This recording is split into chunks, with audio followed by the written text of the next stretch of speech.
Alors bonjour à tous, pour ce premier exercice, ce corrigé du premier exercice du cahier de vacances, donc j'essaierai d'en mettre régulièrement des corrigés. Alors je ne sais pas s'ils seront tous en vidéo, ça dépendra du temps que j'ai, ça dépendra de là où je suis, parce qu'évidemment quand je suis chez moi c'est plus facile, j'ai du matériel à disposition, mais si je pars, ça sera moins simple à réaliser. Enfin bref, voilà, donc en plus ça vous permettra un petit peu de voir comment je fonctionne pour les corriger pour l'année prochaine.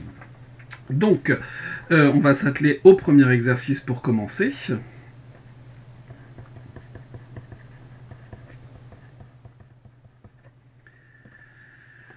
De quoi s'agit-il? Il s'agit d'un exercice de probabilité. Un exercice pas très compliqué. Alors, c'est vrai que comment dire, j'ai essayé de mettre des exercices pas trop compliqués et plus compliqués à la fin, mais en variant les thèmes. Enfin bref, l'ordre de ce cahier de vacances sera certainement retravaillé pour les autres années, mais voilà, il ne faut pas forcément faire les exercices dans l'ordre dans lequel je vous les ai donnés. Vous adaptez, vous faites ce qui vous paraît judicieux pour vous, vous n'aurez pas forcément envie de faire tout. Enfin bref, j'ai envie de dire un petit peu vous débrouiller pour le choix. Donc en ce qui concerne la correction, on tire n boules successivement et avec remise dans une urne qui contient une proportion P de boules blanches et le reste de boules noires. Bref, une situation très classique. On note grand X la variable aléatoire égale au nombre de boules blanches obtenues. Première question, déterminer la loi de X, donner la valeur de son espérance et sa variance, en déduire l'espérance de X au carré. Cette question, c'est une question en fait de cours tout simplement. Donc qu'est-ce qu'on a dans cette question? La loi de X. Qu'est-ce que c'est que X? Eh bien on va compter le nombre de boules blanches obtenues lors d'une succession en fait de n tirages.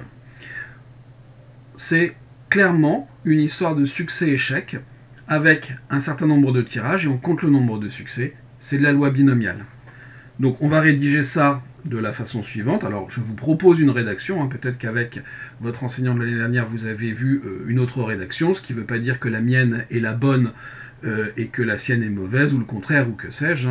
Voilà, exprimez-vous, écrivez ce que vous voulez, et puis on verra si la rédaction que vous utilisez me semble conforme ou pas. Donc toujours est-il que je vous propose moi la rédaction suivante. Grand X compte le nombre de succès. Je vais te dire ce que c'est que le succès. C'est obtenir une blanche, obtenir une boule blanche.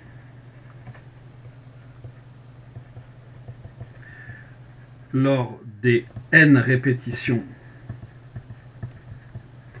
identiques et indépendantes.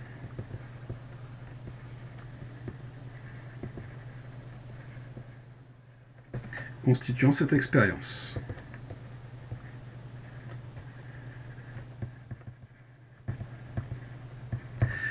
Il y a la répétition, il y a l'indépendance. Donc j'ai dit ce qu'il faut pour, j'ai dit aussi qu'on comptait le nombre de succès, pour justifier le fait qu'on peut modéliser cette situation par une loi binomiale. Donc on va considérer que X suit la loi binomiale de paramètres n et p, p étant la valeur fixée dans l'énoncé.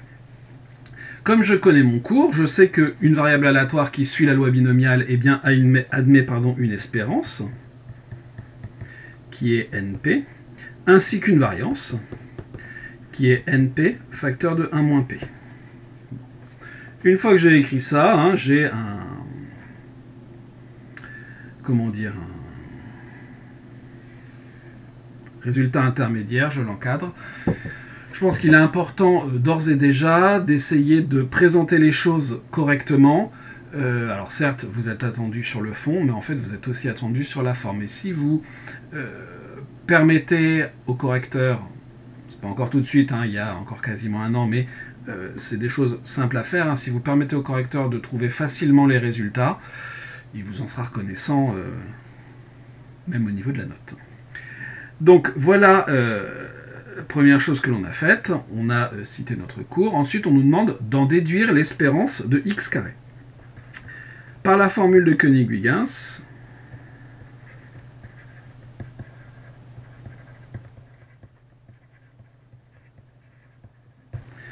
la variance de x, c'est l'espérance de x carré moins l'espérance de x, hop, la parenthèse ici, ça sera mieux, au carré. Je connais la variance, je connais l'espérance de x, donc je vais pouvoir en déduire l'espérance de x au carré. D'où l'espérance de x au carré est égale à la variance de x plus l'espérance de x plus le carré de l'espérance de x. C'est-à-dire np facteur de 1 moins p plus np au carré, c'est-à-dire np facteur de 1 moins p plus np, que l'on peut écrire comme ça. On ne nous donne pas de formule, donc on ne nous conseille pas a priori d'avoir une certaine écriture pour ça, donc on peut 1 moins p plus np.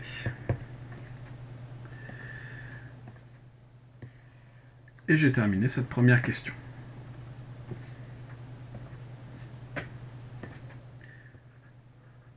Deuxième question. Montrez que pour tout n supérieur à 3, pour tout k tel que machin, on a cette formule un petit peu barbare qu'on nous donne. Je vais commencer par quantifier, c'est important, soit n appartenant à n supérieur à 3, et k appartenant à n avec k compris entre 3 et n. Et je vais faire mon calcul. K facteur de k moins 1, facteur de k moins 2, facteur de k parmi n. Et là, si je veux m'en sortir, je n'ai pas trop le choix, il faut que je connaisse ma formule pour les coefficients binomiaux. K, k-1, k-2. Et là maintenant, je vais avoir factoriel n, divisé par factoriel k, factoriel n-k. J'applique ma formule. Bon. Je dois obtenir du n, n-1, n-2, multiplié par un autre coefficient binomial. Donc là, il va falloir que je travaille sur mes coefficients binomiaux. Ici, le k, je vais pouvoir le simplifier avec le k. Alors, je vais détailler les calculs, de façon à ce que vous puissiez bien les observer, mais dans une copie, on pourrait aller plus vite. Donc, je vais avoir k, k-1, k-2, factoriel n, le tout sur, alors il fut un temps où j'avais une règle pour faire mes traits de fraction, ça n'a pas trop d'importance en fait. Donc mon factoriel k, il y a une façon classique de le décomposer, c'est de dire que c'est k, k-1, k-2, multiplié par le factoriel qui précède, c'est-à-dire ici factoriel de k-3. Tout ça là, c'est égal à factoriel k. Et puis, j'ai mon factoriel n-k, lui, pour le moment, a priori, je ne peux rien en faire. Et là, c'est assez intéressant, puisqu'on va avoir des simplifications qui arrivent, donc c'est bien. Mais le problème, c'est qu'on a factoriel n, et si je regarde la formule qu'on me demande de trouver, il faudrait du factoriel n-3. Je vais appliquer la même astuce que j'ai faite avec le factoriel k, avec le factoriel n. Donc je vais avoir n, n-1, n-2, factoriel de n-3. Donc là, mon numérateur, il est bien, c'est ce que je veux. Au dénominateur, j'ai factoriel de k-3, donc là aussi, ça m'intéresse, mais j'ai mon factoriel de n-k, dont je ne sais pas trop quoi faire. Et là, c'est aussi une astuce classique, on va réécrire le n-k autrement. Je vais dire que c'est n-3 moins k plus 3. Quand j'écris ça, si on regarde là ce qu'il y a à l'intérieur, que je le simplifie, ça fait bien n-k, donc je n'ai pas changé ma valeur. Mais en le réécrivant comme ça, on va avoir un intérêt. Donc je vais avoir n facteur de n-1 facteur de n-2. Je vais avoir mon factoriel de n-3. Je vais avoir mon factoriel de k-3. Et cette chose-là que j'ai déjà réécrite un petit peu autrement, je vais avoir n-3 moins k-3. Et je retrouve mon coefficient binomial. Et donc j'ai bien n, n-1, n-2, k-3 parmi n-3. C'est exactement ce qu'on me demandait de trouver. J'ai beaucoup détaillé, encore une fois, pour aller plus vite. Il nous faut conclure. D'où k facteur de k-1, facteur de k-2, facteur de k parmi n est égal à n, n-1, n-2, k-3 parmi n-3. J'encadre mon résultat. Et on peut passer à la question suivante. Donc on va fabriquer une nouvelle page. Question B. En déduire l'espérance de x au cube. Bon. Déjà on peut remarquer que x est une variable aléatoire finie, donc elle admet forcément une espérance. Alors x est une variable aléatoire finie, c'est-à-dire que son support, on dit aussi son univers image, sont des ensembles finis. Donc x au cube aussi. Donc x cube admet forcément une espérance. Si jamais la loi n'était pas finie, comme c'est le cas de la binomiale, si on avait une loi géométrique par exemple, pour savoir si x cube admet une espérance, il faudrait qu'on s'interroge sur la convergence absolue d'une certaine série. Ici on n'a pas besoin de ça. On va faire ce calcul. Qu'est-ce que c'est que l'espérance de x au cube? On n'a pas d'autre choix que d'appliquer la formule de l'espérance.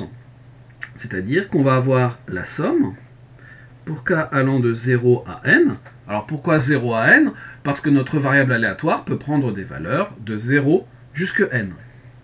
De k au cube et de la probabilité que x soit égal à k. Et ce qui nous permet d'écrire ça, c'est un théorème qui porte le nom de théorème de transfert.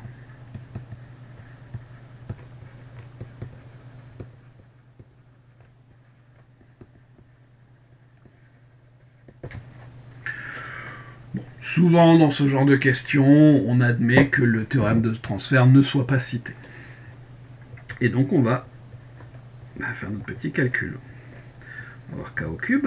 La probabilité que x soit égal à k, on a une loi binomiale. Donc, je vais avoir k parmi n, p puissance k, q puissance n-k. Maintenant, comment faire ce calcul? On a vu au-dessus qu'on nous indiquait finalement comment calculer k, k-1, k-2 multiplié par k parmi n. Donc ici on a bien le k parmi n, mais on n'a pas k, k-1, k-2. Bon. On peut remarquer la chose suivante,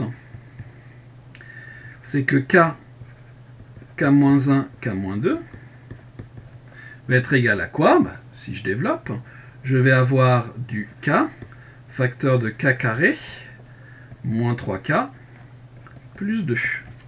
C'est-à-dire k au cube, ça tombe bien, c'est ce que je veux, moins 3k au carré, ça on va pouvoir gérer, plus 2k. Si vous préférez, on a donc k au cube égale k facteur de k moins 1 facteur de k moins 2 plus 3k au carré, j'allais écrire plus mais c'est moins 2k. D'où on peut réécrire notre espérance de x au cube. On va avoir une somme pour k allant de 0 à n, des k au cube que je vais décomposer, donc je vais avoir mon k, k-1, k-2, k parmi n, p puissance k, q puissance n-k. Ça, je vais pouvoir le gérer grâce à la question de A. Plus, je vais avoir 3 fois la somme pour k allant de 0 à n des k carrés. Alors je vais réécrire ça comme ça, p de x égale k. Pour synthétiser, moins 2 fois la somme pour k allant de 0 à n des k, p de x égale k aussi. Et ici, cette chose-là, je reconnais l'espérance de x carré que j'ai déterminée à la question 1. Et ici, je reconnais l'espérance de x que j'ai aussi déterminée à la question 1. Reste la partie la plus embêtante du calcul à faire, mais on va s'arranger. Alors, le problème là-dedans, c'est qu'on nous dit que la formule ne fonctionne que si k est plus grand que 3. Mais quand je fais du k, k-1, k-2, En réalité, ce n'est pas un problème. Parce que quand k égale 0, bah, vous avez le produit k-1, k-2 qui vaut 0. Quand k égale 1, à cause du k-1, le produit vaut aussi 0. Et quand k égale 2, bah, à cause du k-2, le produit vaut aussi 0. Donc finalement, en fait, c'est comme si on partait de 3.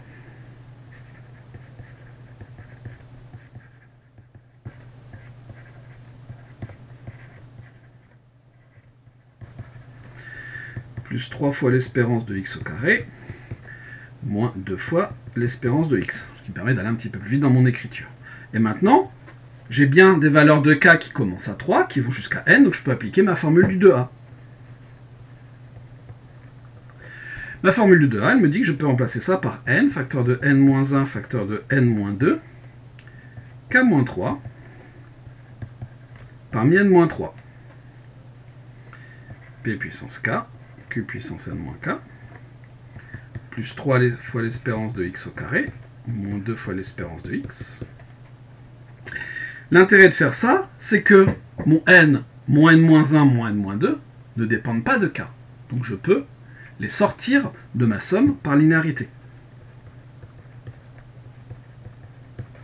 Donc je le fais. Je vais avoir une somme pour k allant de 3 à n, des k-3 parmi n-3, p puissance k, q puissance n-k. On va voir comment on gère ça après. Et puis j'ai toujours mes deux espérances à réécrire. C'est un petit peu de calcul tout ça, mais ça nous demande de bien reconnaître pas mal de choses. Ici, j'ai une somme que je dois calculer. Cette somme, vous avez du coefficient binomial, vous avez des p à une certaine puissance, des q à une certaine puissance. Ça ressemble fort, alors il n'y a pas tout à fait, mais pas très loin en fait. Ça ressemble à la formule du binôme de Newton. Donc ce que l'on va faire, c'est qu'on va faire un changement d'indice. On va poser, par exemple, là-dedans, on va poser, posons, i égale k-3. De cette façon, donc on aura toujours notre n, n-1, n-2. Ma somme va porter sur l'indice i. I va varier de quoi à quoi?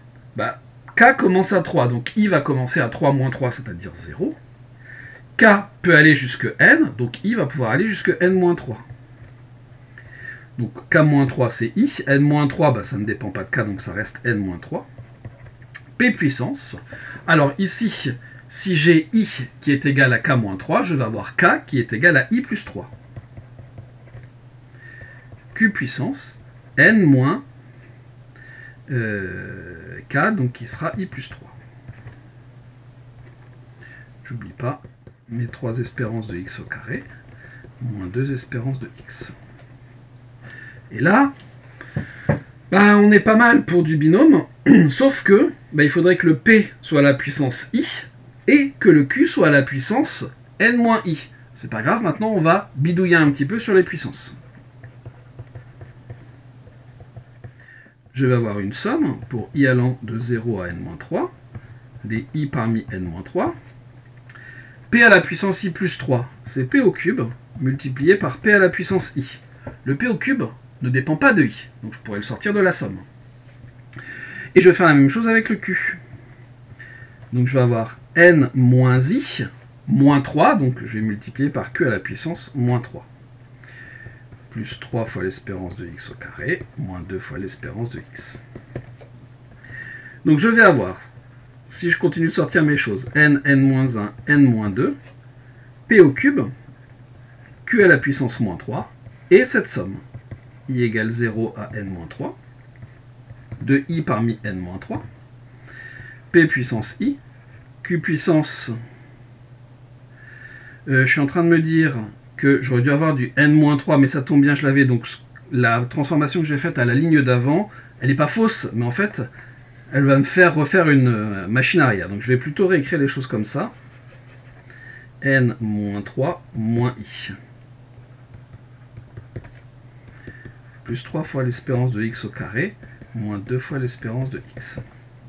Et donc là, je reconnais le binôme de Newton.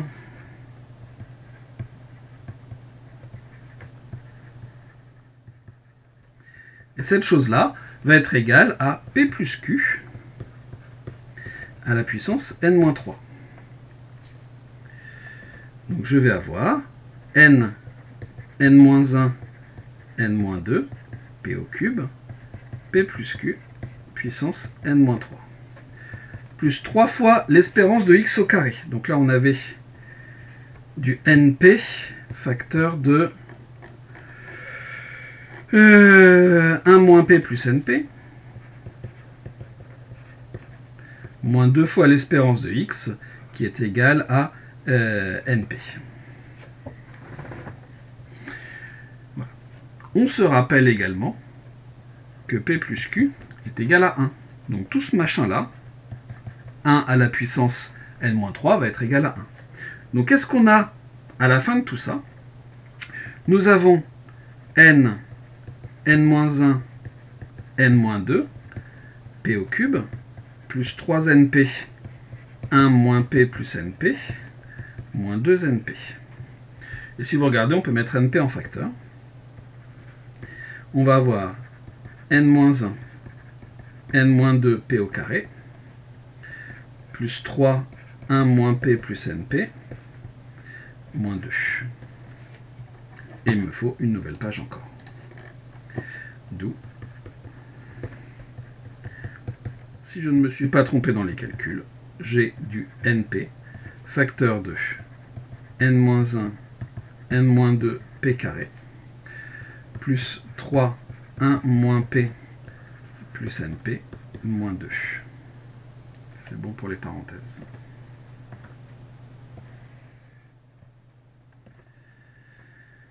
Et voilà pour cette question 2b. La question 3, c'est une question de Python.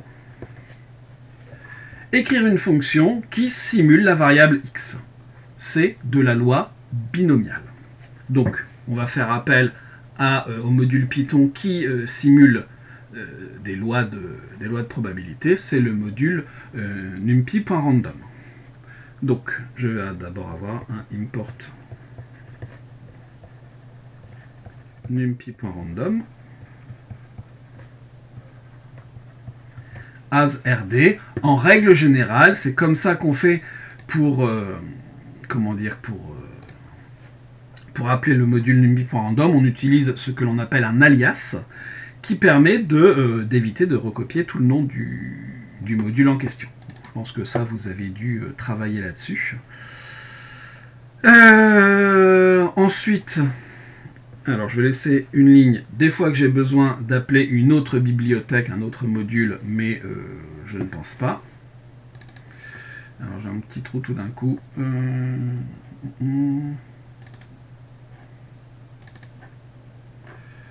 Sur les lois. C'est binomial. Donc x, n, p. Un petit écart et je vais renvoyer rd.binomial np. Voilà pour la question 3a. Ensuite, question 3b. Écrire une fonction estime esp np qui permet d'approcher l'espérance de x en utilisant 100 000 simulations de la variable aléatoire. Bon. Comment est-ce que l'on va estimer une espérance?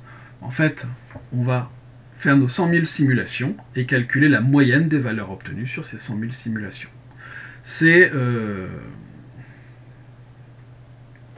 un procédé assez classique que l'on utilise pour calculer une valeur approchée d'une espérance, pour estimer une espérance. Donc, je vais appeler ça estime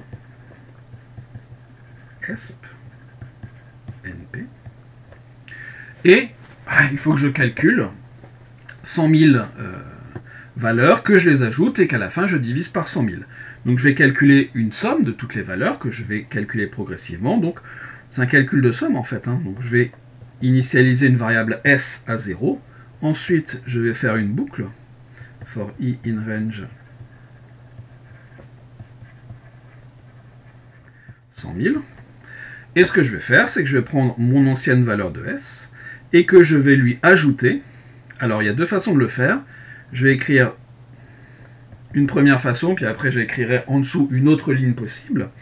S égale S plus, je vais utiliser ma fonction précédente, x de n et de p. Je peux avoir une autre possibilité que j'écris en vert avec un dièse devant, ce qui veut dire que si jamais vous recopiez ça, cette ligne-là ne sera pas calculée par Python.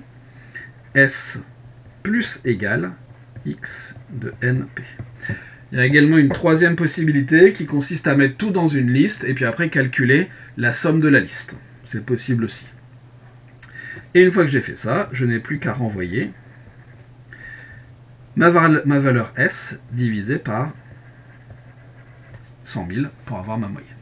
Et donc j'aurai une estimation de l'espérance. Question C. Écrire une fonction estimeProb permettant d'approcher P de x égale 0 en utilisant 100 000 simulations de x. Avoir x égale 0, c'est donc en fait